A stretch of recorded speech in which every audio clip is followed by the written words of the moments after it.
Developing a step-by-step process for responding to potential workplace emergencies is important to keeping workers aware, prepared, and safe.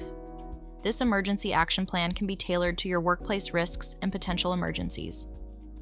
An emergency management plan requires you to address the 4 phases of emergency management. That includes preparation, response, recovery, and mitigation. So addressing the 4 phases of emergency management is a best practice approach.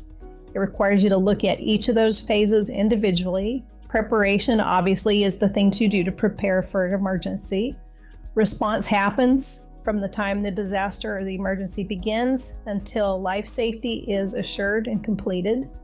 Then you get into recovery, which is often the longest phase of emergency management. It can take anywhere from a few minutes to a few days, a few months, even a few years. The last one is mitigation, and this is the forgotten phase of emergency management, but it's the one phase that can completely eliminate the need for all other phases.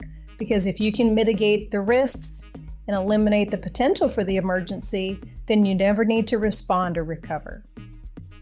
In emergency management, no amount of preparedness is too much.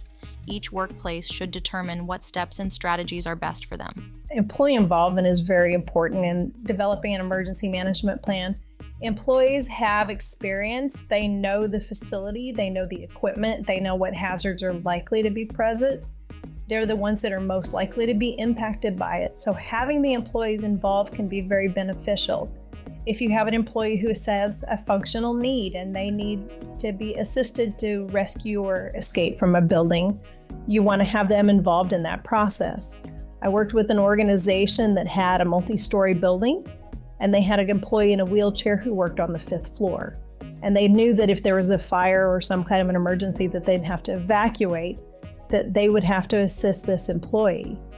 And they came to me and asked what was the best method. I said, well, you really need to talk to that employee and get them involved in whatever decision you come up with. Gave them some simple solutions that they can implement. They got the employee involved, and now they have a plan in place if that employee needs to be evacuated.